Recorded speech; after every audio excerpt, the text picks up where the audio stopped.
Hoy vamos a entrevistar a dos neumonólogas argentinas, Gabriela Tabaj y Brenda Varela.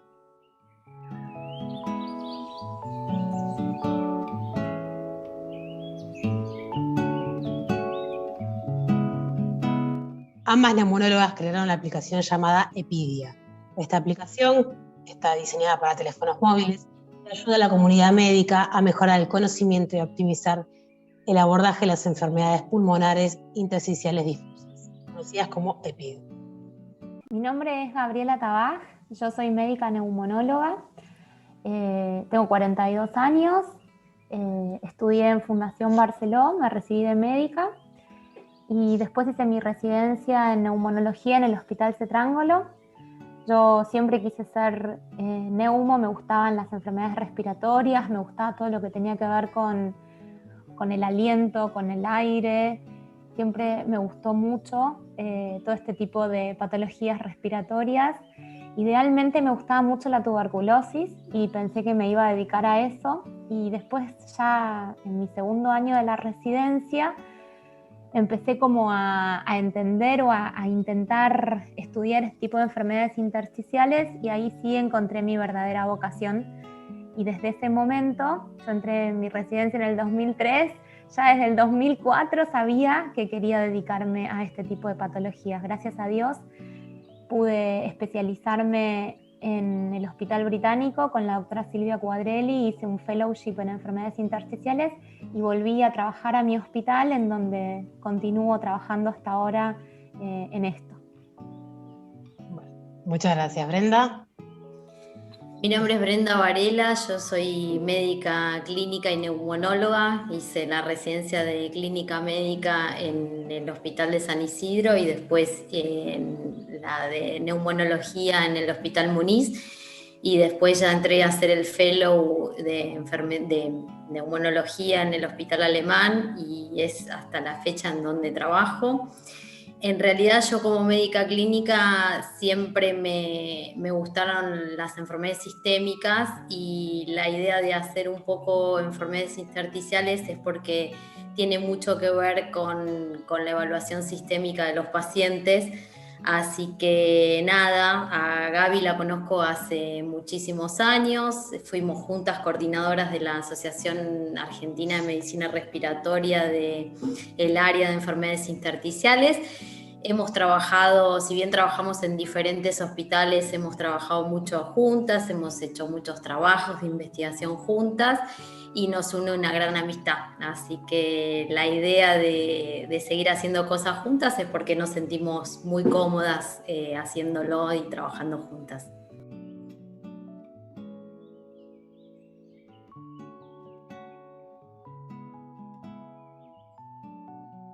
¿Cómo pueden definir las enfermedades intersticiales difusas, ¿no? De lo que es la aplicación, después vamos a hablar de eso. Bueno, las enfermedades intersticiales son un grupo de enfermedades y es como que engloban varias entidades. Tratamos siempre nosotros de clasificar porque como médicos nos gusta clasificar y ponerle nombre a todo y ordenar. Y bueno, esto es como un globo en donde ordenamos cierto tipo de enfermedades que tienen muchas cosas en común.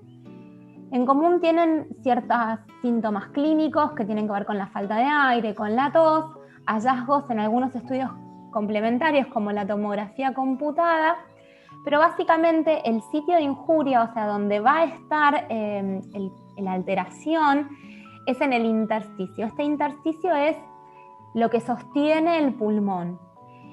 Y en este lugar ocurre algo muy importante que es el intercambio gaseoso, en donde entra el oxígeno al organismo y devuelve el dióxido de carbono. Es como una membrana muy finita.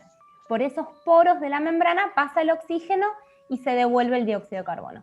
En estas entidades, esta membrana tan finita se empieza a poner más gruesa. Al principio este engrosamiento puede no dar síntomas, después como le cuesta al oxígeno pasar, va a empezar a dar síntomas al ejercicio, o sea, uno va a tener agitación al ejercicio, y si esto continúa, y en casos más importantes, puede haber agitación hasta en reposo. Bueno, y Brenda, ¿cuáles son las más conocidas?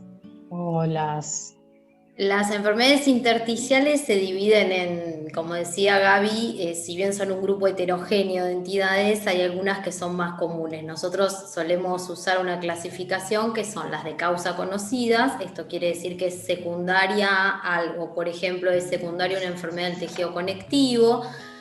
Por ejemplo, en ciertas enfermedades del tejido conectivo como artritis reumatoidea, que es la más común, pueden tener daño pulmonar y pueden producir estas enfermedades intersticiales como parte sistémica de la enfermedad o la esclerosis sistémica. Después ciertas drogas, como por ejemplo ciertas drogas que se usan para las arritmias o ciertas quimioterapias o radioterapias. Algunas están ligadas con la inhalación de agentes orgánicos o inorgánicos, donde el pulmón crea un ambiente propicio para que se provoque esta respuesta intersticial. Y después está un poco la que es más común, lamentablemente, que es lo que son las idiopáticas, que quiere decir que no hay una causa conocida, dentro de las cuales la más común es la fibrosis pulmonar idiopática. Después hay otras entidades que son como más huérfanas, y después están las granulomatosas. O sea que básicamente hay 4 grandes grupos, pero la que es la más conocida por la población, porque lamentablemente es la que más asusta, es la fibrosis pulmonar idiopática.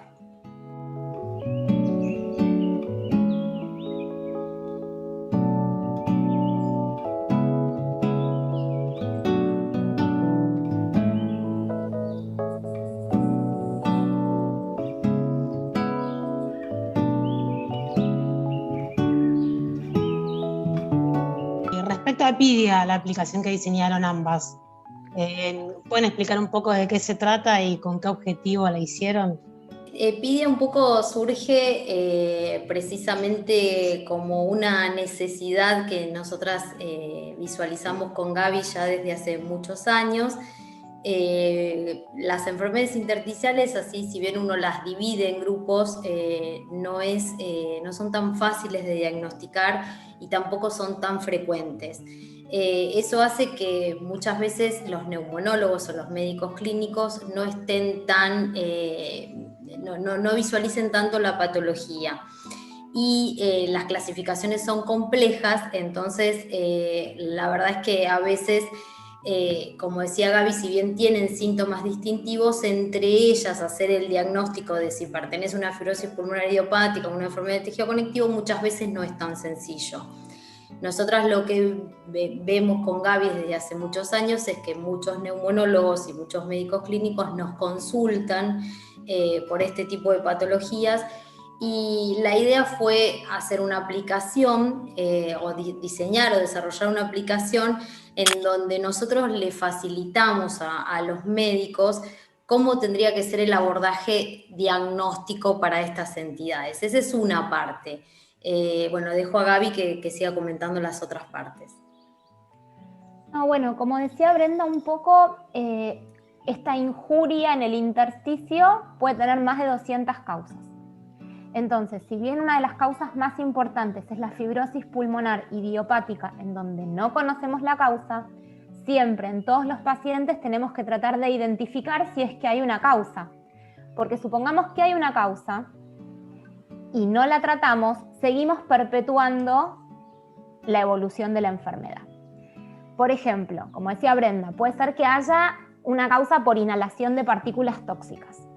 Bueno, si mi paciente me dice, sí, yo estoy expuesto a partículas tóxicas, es muy fácil. Pero muchas veces no sabemos que estamos expuestos a cosas que potencialmente pueden producir una fibrosis pulmonar. Entonces, como decía Brenda, nosotras tratamos de organizar todo lo que hay que preguntarle al paciente, cómo preguntarle al paciente y qué estudios debemos de pedir para no olvidarnos cuál causa potencial puede estar asociada a esta enfermedad. Esa es una de las herramientas.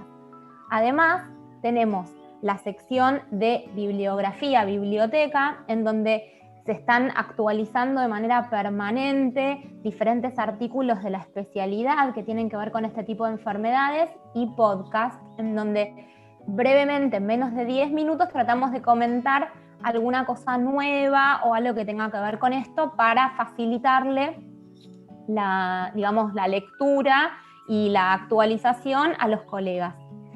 Además está la sección de seguimiento y de tratamiento, en donde vemos los scores pronósticos para la enfermedad y las diferentes opciones terapéuticas.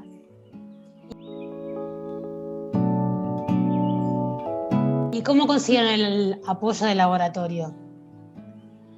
Y en realidad porque, bueno, nosotras fuimos con la idea y el proyecto gustó, era una necesidad que nosotras identificamos en todo lo que es la población médica, y bueno, y entonces conseguimos el apoyo del laboratorio y trabajamos codo a codo con el laboratorio.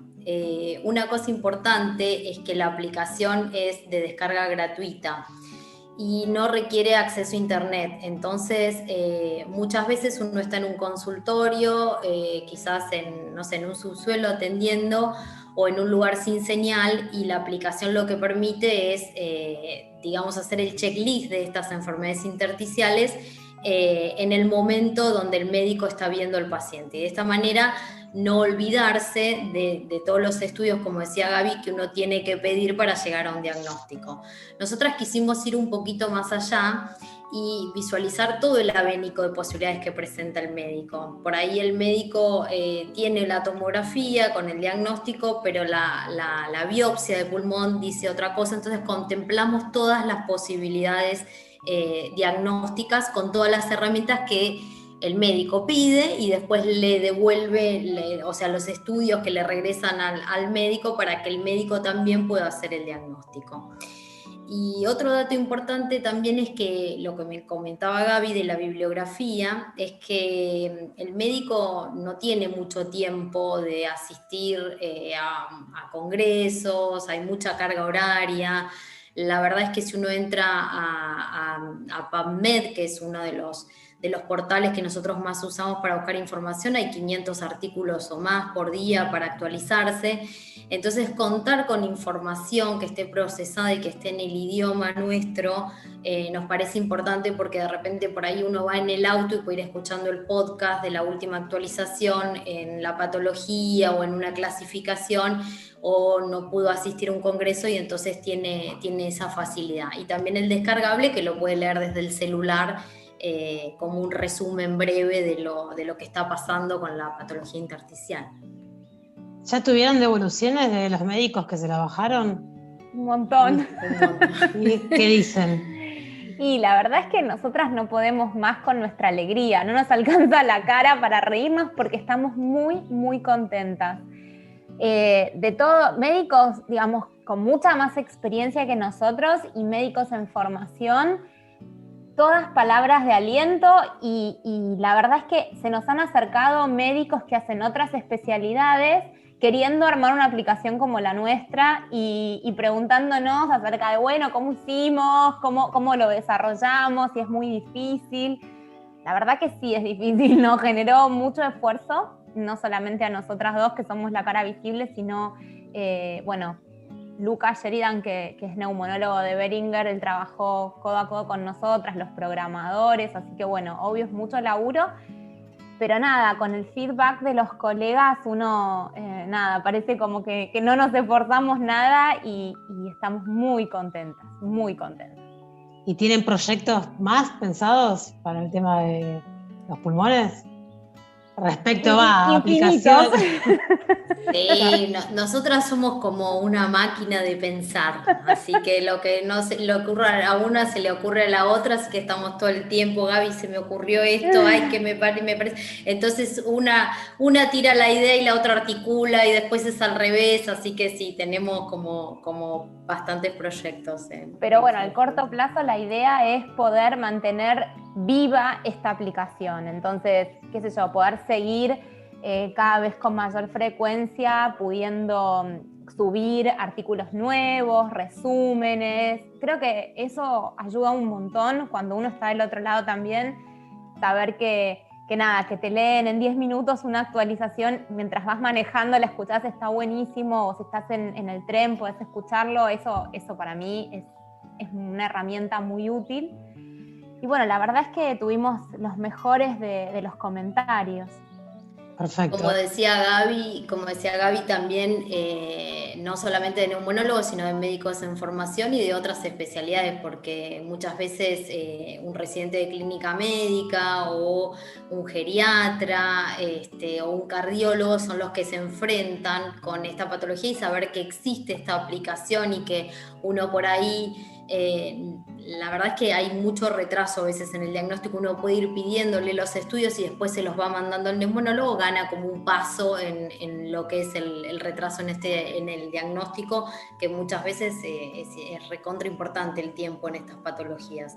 Así que cuanto antes la diagnostiquemos y cuanto antes le podamos ofrecer al paciente un tratamiento, es mejor. Así que está bueno eso.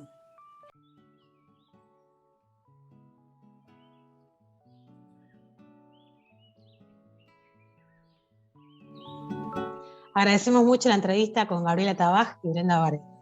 Lo hacemos en el mes de febrero porque estas enfermedades pulmonares son de las denominadas poco frecuentes. Justamente en el mes de febrero es el mes mundial de las enfermedades poco frecuentes. LAM, linfangioleumiomatosis, está metida en ese combo de enfermedades poco frecuentes.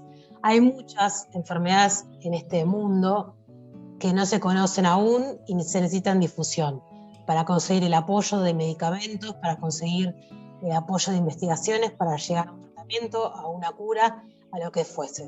Así que espero que les haya gustado esta entrevista. Nos encontramos nuevamente en otro episodio de Viviendo con LAM TV. Chao.